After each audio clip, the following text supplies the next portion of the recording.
नमस्कार बच्चों, हम लोग एसी वर्मा का सॉल्यूशन देख रहे हैं। चैप्टर 30 क्वेश्चन नंबर 9 का सॉल्यूशन देखते हैं। इस क्वेश्चन में कह रहा है एक स्फेरिकल वॉल्यूम, उसमें चार्ज दिया हुआ है, चार्ज यूनिफॉर्मली डिस्ट्रीब्यूटेड है, चार्ज डेंसिटी हम लोग को दिया हुआ है 2.0 × 10⁻⁴ कूलम पर मीटर क्यूब।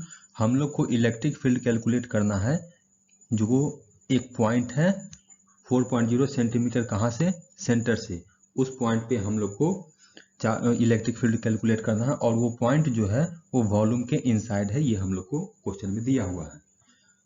कैसे सॉल्व करेंगे इसको? स्ट्रेटजी क्या होनी चाहिए? स्ट्रेटजी ये होनी चाहिए कि हमको चार्ज यूनिफॉर्मली डिस्ट्रीब्यूटेड दिया हुआ है।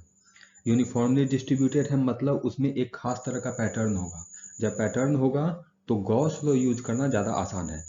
देखो, क्वेश्चन में हम लोग को कैलकुलेट करना है electric field. Electric field calculate करने का दो तरीका है।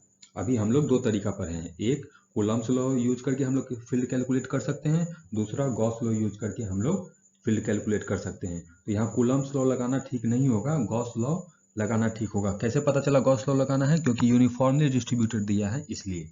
सॉल्व करते हैं इसको।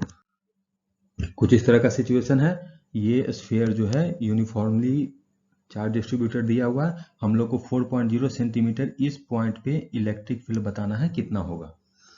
तो यहाँ पर देखो, इलेक्ट्रिक फील्ड जो होगा उसका मान लेते हैं इधर डायरेक्शन है और इसका मैग्नीट्यूड है ई।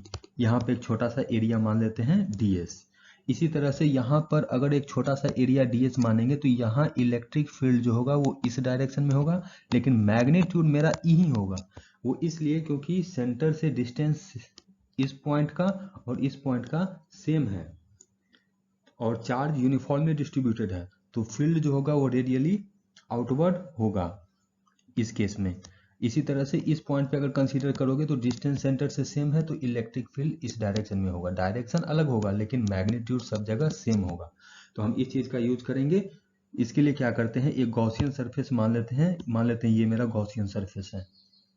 एक क्लोज सरफेस होना चाहिए, तो ये एक स्फेरिकल सरफेस है जो गॉसियन सरफेस हम लोग को मानना है। ये गॉसियन सरफेस हो गया। अब गॉस लॉ लगाने के लिए हम लोग को करना ये पड़ेगा कि इस स्फीयर के अंदर कितना चार्ज है उसको हम लोग को कैलकुलेट करना है। कि हम लोग को चार्ज इनसाइड कैलकुलेट करना होता है कि टोटल चार्ज कितना गॉसियन सरफेस के अंदर है।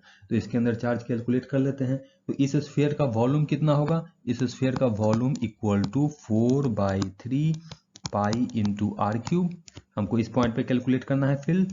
ये स्फीयर का वॉल्यूम 4/3 पाई आर क्यू हो गया।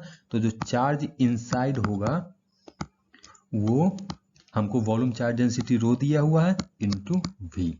तो इसको लिख सकते हैं 4/3 pi r q into rho. Charge हम लोग को पता चल गया। अब गॉस लॉ अप्लाई करते हैं। तो गॉस लॉ अप्लाई करते हैं। गॉस लॉ क्या कहता है?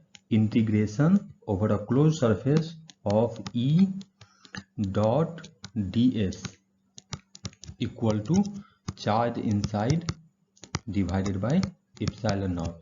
अब देखो, ds एरिया और e एरिया के बीच का जो एंगल है वो 0 डिग्री है, दोनों रेडियली आउटवर्ड डायरेक्शन में है। तो इसको लिख सकते हैं integration of e into ds और cos थीटा, थीटा 0 हो गया तो cos 0 1 over a close surface equal to charge inside divided by epsilon naught. अब हर जगह इलेक्ट्रिक फील्ड का मैग्नीट्यूड कांस्टेंट है स्फीयर के सरफेस पे, तो ये क्वांटिटी हम लोग का कांस्टेंट हो गया, तो ये इंटीग्रेशन से बाहर आ जाएगा। तो E into integration of ds equal to charge inside divided by epsilon naught. ये हम लोग को टोटल स्फीयर के सरफेस का एरिया हो गया। तो E इंटू सरफेस का एरिया 4πr² और चार्ज इनसाइड कितना कैलकुलेट किए हैं? 4/3 pi into r cube into rho और डिवाइडेड बाई एप्सिलॉन नॉट। सारी वैल्यू जानते हैं हम लोग, इसमें पुट कर देते हैं।